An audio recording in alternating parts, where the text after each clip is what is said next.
जिसे परमेश्वर सत्ता की हम बात करते हैं, पहले हमें उस परमेश्वर की सत्ता को समझना चाहिए। परमेश्वर की सत्ता को समझना ही हमारी सोई हुई विवेक शक्ति को जागृत करता है, जो मान और मोह से रहित हो गए हैं, जिन्होंने आसक्ति से होने वाले दोषों को जीत लिया है, जो नित्य निरंतर परमात्मा में ही लगे हुए हैं, जो अपनी दृष्टि से संपूर्ण कामनाओं से रहित हो गए हैं, जो सुख दुख नाम वाले द्वंद्वों से मुक्त हो गए हैं। ऐसे ऊंची स्थिति वाले मोहरहित साधक भक्त उस अविनाशी परम पद परमात्मा को ही प्राप्त होते हैं। शरीर में मैं मेरापन होने से ही मान आदर सत्कार की इच्छा होती है। शरीर से अपना संबंध मानने के कारण ही मनुष्य शरीर के मान आदर को भूल से स्वयं का मान आदर मान लेता है और फंस जाता है। जिन भक्तों का केवल भगवान में ही अपनापन होता है, उनका शरीर में मैं मेरापन नहीं रहता, अतः वे शरीर के मान आदर से प्रसन्न नहीं होते। एकमात्र भगवान के शरण होने पर उनका शरीर से मोह नहीं रहता, फिर मान आदर की इच्छा उनमें हो ही कैसे सकती है। केवल भगवान का ही उद्देश्य ध्येय होने से और केवल भगवान के ही शरण परायण रहने से वे भक्त संसार से विमुख हो जाते हैं, अतः उनमें संसार का मोह नहीं रहता। भगवान में आकर्षण होना प्रेम और संसार में आकर्षण होना आसक्ति कहलाती है। ममता, स्पृहा, वासना, आशा आदि दोष आसक्ति के कारण ही होते हैं। केवल भगवान के ही परायण होने के कारण भक्तों की सांसारिक भोगों में आसक्ति नहीं रहती। आसक्ति न रहने के कारण भक्त आसक्ति से होने वाले ममता आदि दोषों को जीत लेते हैं। आसक्ति प्राप्त और अप्राप्त दोनों की होती है, किंतु कामना अप्राप्त की ही होती है। इसलिए इस श्लोक में विनिवृत्त कामा पद अलग से आया है। अध्यात्म नित्याह केवल भगवान के ही शरण रहने से भक्तों की अहंता बदल जाती है। मैं भगवान का हूं और भगवान मेरे हैं, मैं संसार का नहीं हूं और संसार मेरा नहीं है। इस प्रकार अहंता बदलने से उनकी स्थिति निरंतर भगवान में ही रहती है। कारण कि मनुष्य की जैसी अहंता होती है, उसकी स्थिति वहां ही होती है। जैसे मनुष्य जन्म के अनुसार अपने को ब्राह्मण मानता है, तो उसकी ब्राह्मणपन की मान्यता नित्य निरंतर रहती है, अर्थात वह नित्य निरंतर ब्राह्मणपन में स्थित रहता है, चाहे याद करे या न करे। ऐसे ही जो भक्त अपना संबंध केवल भगवान के साथ ही मानते हैं, वे नित्य निरंतर भगवान में ही स्थित रहते हैं। संसार का ध्येय लक्ष्य रहने से ही संसार की वस्तु, परिस्थिति आदि की कामना होती है, अर्थात अमुक वस्तु, व्यक्ति आदि मुझे मिल जाए, इस तरह अप्राप्त की कामना होती है। परंतु जिन भक्तों का सांसारिक वस्तु आदि को प्राप्त करने का उद्देश्य है ही नहीं, वे कामनाओं से सर्वथा रहित हो जाते हैं। शरीर में ममता होने से कामना पैदा हो जाती है कि मेरा शरीर स्वस्थ रहे, बीमार न हो जाए, शरीर हृष्ट पुष्ट रहे, कमजोर न हो जाए। इसी से सांसारिक धन, पदार्थ, मकान आदि की अनेक कामनाएं पैदा होती हैं। शरीर आदि में ममता न रहने से भक्तों की कामनाएं मिट जाती हैं। भक्तों का यह अनुभव होता है कि शरीर, इंद्रियां, मन, बुद्धि और अहम मैंपन ये सभी भगवान के ही हैं। भगवान के सिवाय उनका अपना कुछ होता ही नहीं। ऐसे भक्तों की संपूर्ण कामनाएं विशेष और निःशेष रूप से नष्ट हो जाती हैं। इसलिए उन्हें यहां विनिवृत्त कामः कहा गया है। वास्तव में शरीर आदि का वियोग तो प्रतिक्षण हो ही रहा है। साधक को प्रतिक्षण होने वाले इस वियोग को स्वीकार मात्र करना है। इन वियुक्त होने वाले पदार्थों से संयोग मानने से ही कामनाएं पैदा होती हैं। जन्म से लेकर आज तक निरंतर हमारी प्राण शक्ति नष्ट हो रही है और शरीर से प्रतिक्षण वियोग हो रहा है। जब एक दिन शरीर मर जाएगा, तब लोग कहेंगे कि आज यह मर गया। वास्तव में देखा जाए तो शरीर आज नहीं मरा है, प्रत्युत प्रतिक्षण मरने वाले शरीर का मरना आज समाप्त हुआ है। अतः कामनाओं से निवृत्त होने के लिए साधक को चाहिए कि वह प्रतिक्षण वियुक्त होने वाले शरीरादि पदार्थों को स्थिर मानकर उनसे कभी अपना संबंध न माने। वास्तव में कामनाओं की पूर्ति कभी होती ही नहीं। जब तक एक कामना पूरी होती हुई दिखती है, तब तक दूसरी अनेक कामनाएं उत्पन्न हो जाती हैं। उन कामनाओं में से जब किसी एक कामना की पूर्ति होने पर मनुष्य को सुख प्रतीत होता है, तब वह दूसरी कामनाओं की पूर्ति के लिए चेष्टा करने लग जाता है। परंतु यह नियम है कि चाहे कितने ही भोग पदार्थ मिल जाएं, पर कामनाओं की पूर्ति कभी हो ही नहीं सकती। कामनाओं की पूर्ति के सुख भोग से नई नई कामनाएं पैदा होती रहती हैं। प्रतिलाभ, लोभ, अधिकाई। संसार के संपूर्ण व्यक्ति, पदार्थ एक साथ मिलकर एक व्यक्ति की भी कामनाओं की पूर्ति नहीं कर सकते। फिर सीमित पदार्थों की कामना करके सुख की आशा रखना महान भूल ही है। कामनाओं के रहते हुए कभी शांति नहीं मिल सकती। अतः कामनाओं की निवृत्ति ही परम शांति का उपाय है। इसलिए कामनाओं की निवृत्ति ही करनी चाहिए, न कि पूर्ति की चेष्टा। सांसारिक भोग पदार्थों के मिलने से सुख होता है, यह मान्यता कर लेने से ही कामना पैदा होती है। यह कामना जितनी तेज होगी, उस पदार्थ के मिलने में उतना ही सुख होगा।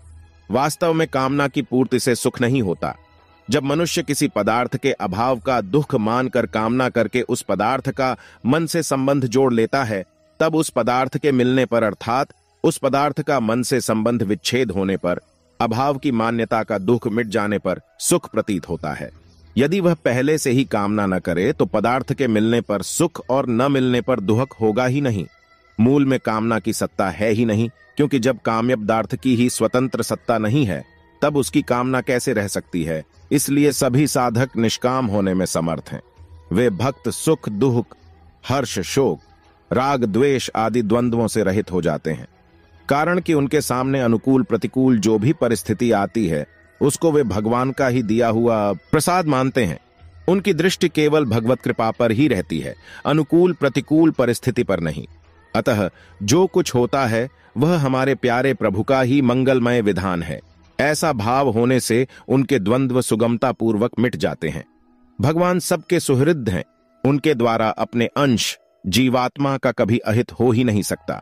उनके मंगलमय विधान से जो भी परिस्थिति हमारे सामने आती है, वह हमारे परमहित के लिए ही होती है। इसलिए भक्त भगवान के विधान में परम प्रसन्न रहते हैं।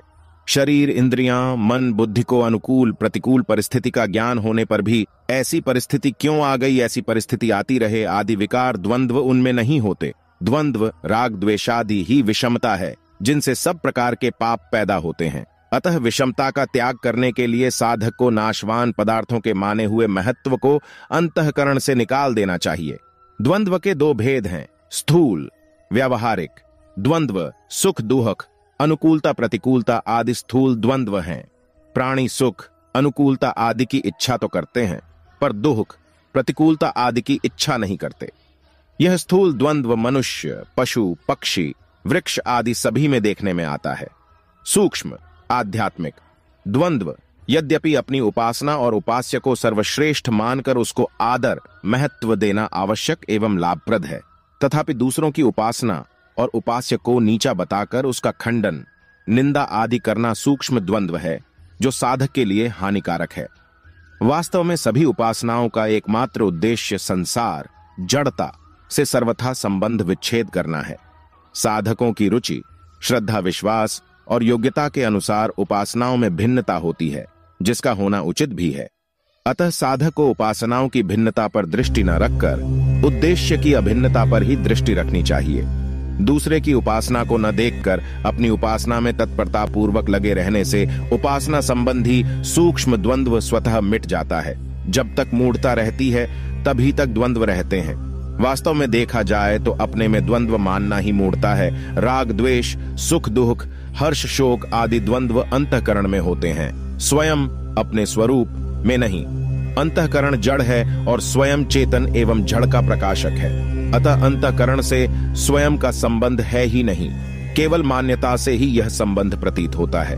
यह सभी का अनुभव है कि सुख दुख आदि द्वंद्वों के आने पर हम तो वही रहते हैं। ऐसा नहीं होता कि सुख आने पर हम और होते हैं तथा दुख आने पर और, परंतु मूढ़तावश इन सुख दुख आदि से मिलकर सुखी और दुखी होने लगते हैं।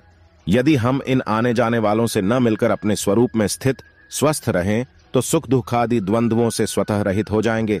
इसलिए साधक को बदलने वाली अर्थात आने जाने वाली अवस्थाओं सुख दुख हर्ष शोक आदि पर दृष्टि न रखकर कभी न बदलने वाले अपने स्वरूप पर ही दृष्टि रखनी चाहिए, जो सब अवस्थाओं से अतीत है। गीता में भगवान ने राग द्वेष आदि द्वंद्वों से मुक्त होने का बड़ढ़ा सुगम उपाय बताया है कि अनुकूलता प्रतिकूलता में है राग द्वेष छिपे हुए हैं। उनसे बचने के लिए साधक को केवल इतनी सावधानी रखनी है कि वह इनके वश में न हो। गीता 3 अध्याय का 34वां श्लोक। तात्पर्य यह है कि राग द्वेष दिखने पर भी साधक इनके वशीभूत होकर तदनुसार क्रिया न करे, क्योंकि क्रिया करने से ही ये पुष्ट होते हैं। आने जाने वाले पदार्थों को प्राप्त करने की इच्छा या चेष्टा करना तथा उनसे सुखी दुखी होना मूढ़ता है। वास्तव में संसार निरंतर परिवर्तनशील है और परमात्मा नित्य रहने वाला है। परमात्मा की सत्ता से ही संसार की सत्ता दिखती है, परंतु अविनाशी परमात्मा और विनाशी संसार की सत्ता को मिलाकर संसार है ऐसा मान लेना मूढ़ता है। जिस प्रकार मूढ़ अज्ञानी मनुष्यों को संसार है ऐसा स्पष्ट दिखाई देता है, उसी प्रकार अमूढ़ मोहरहित भक्तों को परमात्मा है ऐसा स्पष्ट अनुभव होता है। संसार जैसा दिखाई देता है वैसा ही है। इस प्रकार संसार को स्थायी मान लेना मूढ़ता, मोह है। जिनकी यह मूढ़ता चली गई उन भक्तों को यहां अमूढ़ा कहा गया है। मूढ़ता चले जाने के बाद सुख दुख का असर नहीं पड़ता, वह मुक्ति का पात्र होता है। गीता 2 अध्याय का 15वां श्लोक। इसीलिए इस श्लोक में भगवान ने 2 बार मूढ़ता के त्याग की बात, निर्माण मोहा और अमूढ़ा कहकर मूढ़ता के त्याग पर विशेष जोर दिया है। मूढ़ता अर्थात मोह 2 प्रकार का होता है, परमात्मा की ओर न लगकर संसार में ही लग जाना और परमात्मा को ठीक तरह से न जानना। इस श्लोक में पहले निर्माण मोहाह पद से संसार का मोह चले जाने की बात कही है और यहां अमूढ़ाह पद से परमात्मा को ठीक तरह से जान लेने की बात कही है। जिस परमात्मा को इसी अध्याय के पहले श्लोक में ऊर्ध्वमूलम पद से कहा गया तथा जिस परम पद रूप परमात्मा की खोज करने के लिए 4थे श्लोक में प्रेरणा की गई और आगे 6ठे श्लोक में जिसकी महिमा का वर्णन किया गया है, उसी परमात्म रूप परम पद को यहां अव्ययम पदम कहा है। जो ऊंची स्थिति के साधक भक्त मान, मोह, ममता आदि दोषों से सर्वथा रहित हो जाते हैं, वे उस अविनाशी परम पद को अवश्य प्राप्त होते हैं, जिसको प्राप्त कर लेने पर मनुष्य लौटकर नाशवान संसार में नहीं आता। वास्तव में तो मनुष्य मात्र उस पद को स्वतः प्राप्त है, पर उधर दृष्टि न रहने से उसको वैसा अनुभव नहीं होता। इसे एक उदाहरण से समझना चाहिए। हम रेलगाड़ी से यात्रा कर रहे हैं, हमारी गाड़ी एक स्टेशन पर रुक जाती है। हमारी गाड़ी के पास दूसरी पटरी पर खड़ी हुई दूसरी गाड़ी सहसा चलने लगती है। उस समय उस चलती हुई गाड़ी पर दृष्टि रहने से भ्रम से हमें अपनी गाड़ी चलती हुई दिखने लगती है, परंतु जब हम वहां से अपनी दृष्टि हटाकर स्टेशन की तरफ देखते हैं तब पता लगता है कि हमारी गाड़ी तो ज्यों की त्यों अपने स्थान पर खड़ी हुई है। इसी प्रकार संसार से संबंध होने पर मनुष्य अपने को संसार की तरह क्रियाशील, आने जाने वाला देखने लगता है, पर जब वह संसार से दृष्टि हटाकर अपने स्वरूप को देखता है तो उसको पता लगता है कि मैं स्वयं तो ज्यों का त्यों ही हूं। ज्ञान योग और कर्म योग के अंतर्गत भक्ति नहीं आती, पर भक्ति के अंतर्गत ज्ञान योग और कर्म योग दोनों ही आ जाते हैं। आज का विषय ही समाप्त होता है, तो परमेश्वर के सभी सज्जन प्रेमियों कैसा लगा आज का विषय कमेंट बॉक्स अपनी राय जरूर लिखें। चैनल को सब्सक्राइब करना ना भूले, बेल आइकन दबाएं और आगे शेयर करें। आने वाले विषय तक आपके इस दोस्त को इजाजत दें। तब तक के लिए जय श्री कृष्ण।